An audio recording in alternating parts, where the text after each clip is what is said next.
Assalamualaikum warahmatullahi wabarakatuh. Perkenalkan, nama saya Fatarian Maulana. Pada kesempatan kali ini saya akan mempresentasikan materi mengenai pasar uang dan pasar modal di Indonesia. Materi ini sangat penting untuk dipahami karena pasar keuangan memiliki peran besar dalam menjaga kestabilan ekonomi, mendukung investasi, dan membantu pembangunan nasional. Bank Indonesia merupakan bank sentral Republik Indonesia yang memiliki tujuan utama menjaga kestabilan nilai rupiah. Kestabilan rupiah sangat penting karena berkaitan langsung dengan kondisi ekonomi masyarakat, seperti harga barang, tingkat inflasi, dan nilai tukar mata uang terhadap negara lain. Dalam menjalankan tugasnya, Bank Indonesia atau BI bersifat independen, artinya BI bebas dari campur tangan pemerintah maupun pihak lain sehingga dapat menjalankan kebijakan secara objektif demi kepentingan ekonomi nasional. Bank Indonesia memiliki 3 tugas utama. Yang pertama adalah menetapkan dan melaksanakan kebijakan moneter. Tugas ini dilakukan untuk menjaga inflasi tetap terkendali dan mengatur jumlah uang beredar di masyarakat. Tugas kedua adalah mengatur dan menjaga kelancaran sistem pembayaran. Sistem pembayaran sangat penting karena berkaitan dengan seluruh aktivitas transaksi masyarakat, baik transaksi tunai maupun non-tunai, seperti transfer bank, mobile banking, QRIS, dan dompet digital. Tugas yang ketiga adalah menjaga stabilitas sistem keuangan. Dalam hal ini, Bank Indonesia memastikan kondisi perbankan dan lembaga keuangan tetap sehat sehingga tidak terjadi gangguan yang dapat menghambat aktivitas ekonomi. Selain itu, Bank Indonesia juga berperan sebagai lender of last resort atau pemberi pinjaman terakhir bagi bank yang mengalami kesulitan likuiditas. Artinya, ketika suatu bank mengalami kekurangan dana jangka pendek, Bank Indonesia dapat memberikan bantuan agar masalah tersebut tidak berkembang menjadi krisis yang lebih besar dan menyebar ke bank lainnya. Kebijakan moneter merupakan kebijakan yang dilakukan oleh Bank Indonesia untuk mengendalikan jumlah uang beredar dan menjaga stabilitas inflasi. Inflasi yang terlalu tinggi dapat menyebabkan harga barang meningkat secara terus-menerus dan menurunkan daya beli masyarakat. Sebaliknya, inflasi yang terlalu rendah juga dapat menyebabkan pertumbuhan ekonomi yang menjadi lambat. Salah satunya instrumen utama kebijakan moneter. Salah satu instrumen utama kebijakan moneter adalah BI 7-day reverse repo rate yang berfungsi sebagai suku bunga acuan. Ketika Bank Indonesia atau BI menaikkan suku bunga, maka bunga pinjaman atau kredit di bank juga akan meningkat. Hal ini membuat masyarakat dan perusahaan cenderung mengurangi pinjaman sehingga jumlah uang beredar dapat ditekan dan inflasi menjadi lebih terkendali. Sebaliknya, jika Bank Indonesia menurunkan suku bunga, maka biaya pinjaman menjadi lebih murah. Kondisi ini akan mendorong masyarakat untuk meningkatkan konsumsi dan perusahaan lebih aktif melakukan investasi atau ekspansi usaha. Dampaknya, kegiatan ekonomi dapat meningkat dan pertumbuhan ekonomi menjadi lebih baik. Selain mengatur suku bunga, kebijakan moneter juga bertujuan menjaga stabilitas nilai tukar rupiah agar tidak terlalu berfluktuasi. Dengan kebijakan moneter yang tepat, stabilitas ekonomi nasional dapat tetap terjaga. Selanjutnya adalah keseimbangan keuangan negara yang tercermin dalam APBN atau anggaran pendapatan dan belanja negara. APBN merupakan rencana keuangan pemerintah dalam 1 tahun yang digunakan untuk mengatur pendapatan dan pengeluaran negara. Pendapatan negara berasal dari beberapa sumber seperti pajak, penerimaan negara bukan pajak atau PNBP, serta hibah dari pihak lain. Pajak menjadi sumber pendapatan terbesar yang digunakan untuk membiayai berbagai program pemerintah. Sementara itu, belanja negara digunakan untuk pembangunan infrastruktur, pendidikan, kesehatan, subsidi, bantuan sosial, dan berbagai kebutuhan publik lainnya. Dan belanja negara bertujuan meningkatkan kesejahteraan masyarakat dan mendukung pertumbuhan ekonomi nasional. Namun, ketika pengeluaran negara lebih besar dibandingkan pendapatan, maka akan terjadi defisit anggaran. Defisit sebenarnya masih diperbolehkan selama berada dalam batas aman dan digunakan untuk kegiatan produktif. Akan tetapi, jika defisit terlalu besar, maka dapat meningkatkan utang negara dan memicu inflasi. Oleh karena itu, pemerintah dan Bank Indonesia atau BI pemerintah mengatur kebijakan fiskal melalui APBN, sedangkan Bank Indonesia mengatur kebijakan moneter agar kondisi ekonomi tetap stabil.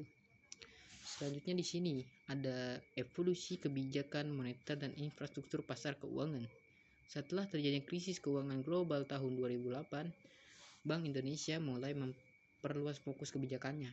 Sebelumnya, BI lebih fokus menjaga inflasi, tetapi setelah krisis global, BI juga mulai memperhatikan stabilitas sistem keuangan secara keseluruhan. Pendekatan baru ini dikenal dengan nama Flexible Inflation Targeting Framework atau Flexible ITF.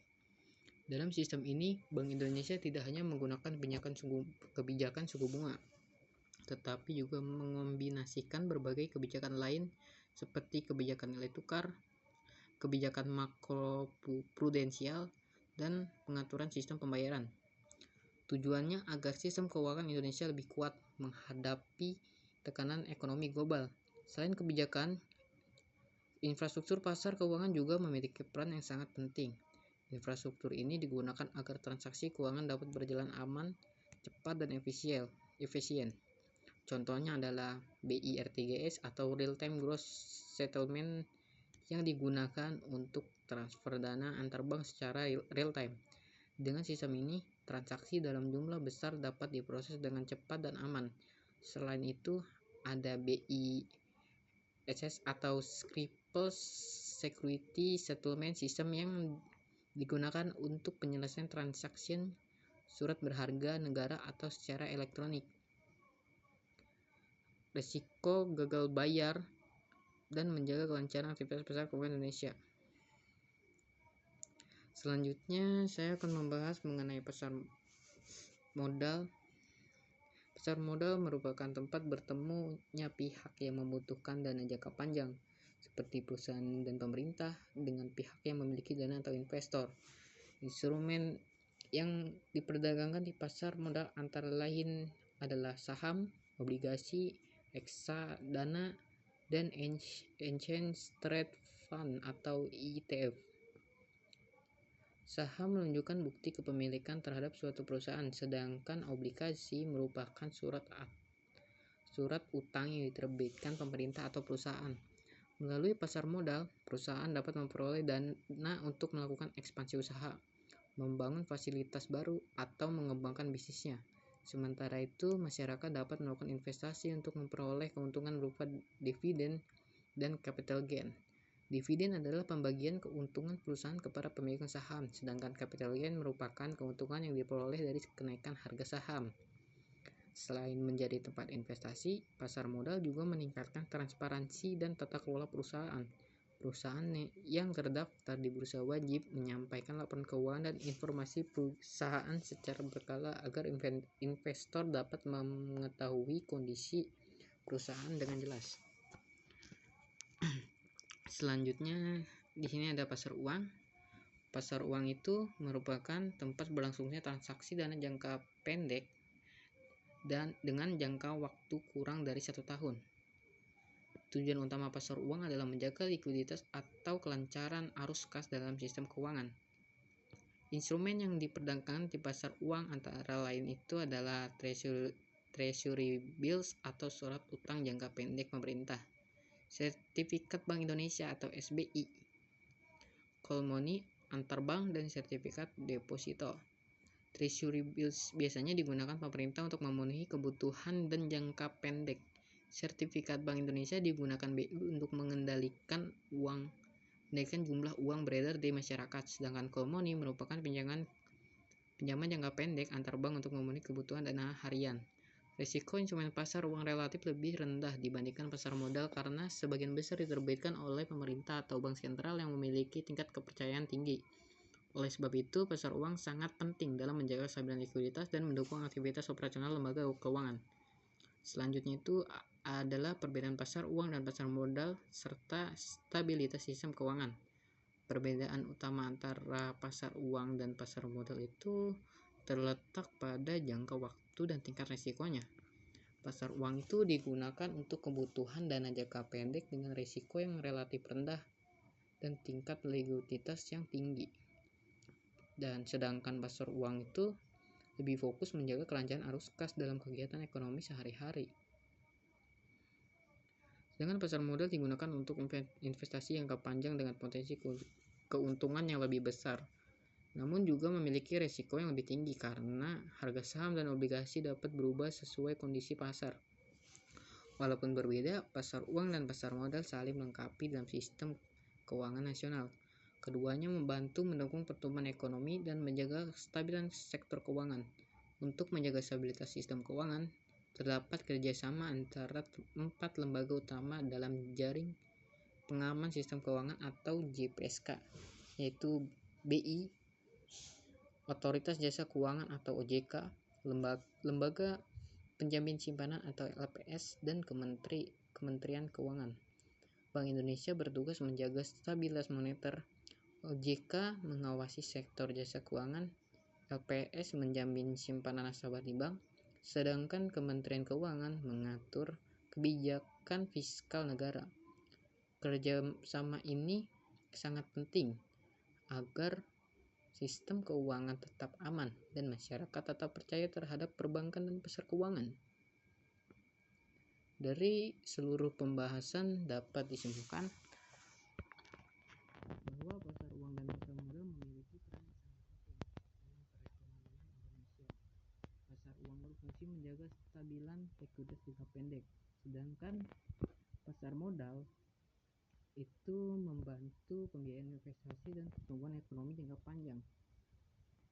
BI atau Bank Indonesia itu sebagai bank sentral memiliki peran besar dalam menjaga stabilitas ekonomi melalui kebijakan moneter dan pengawasan sistem keuangan. Selain itu, dukungan infrastruktur pasar keuangan dan koordinasi antara lembaga seperti BI, OJK, LPS, dan Kementerian Keuangan juga menjadi faktor penting dalam menjaga kestabilan sistem keuangan nasional. Dengan sistem keuangan yang stabil, kegiatan ekonomi dapat berjalan lebih baik dan mendukung pembangunan Indonesia di masa depan. Dengan sistem keuangan yang stabil dan sehat, pertumbuhan ekonomi nasional dapat berjalan lebih baik dan berkelanjutan. Sekian penjelasan materi dari week 1 sampai week 7 atau pertemuan 1 sampai pertemuan 7 dari saya. Kurang lebihnya mohon maaf. Assalamualaikum warahmatullahi wabarakatuh. Terima kasih.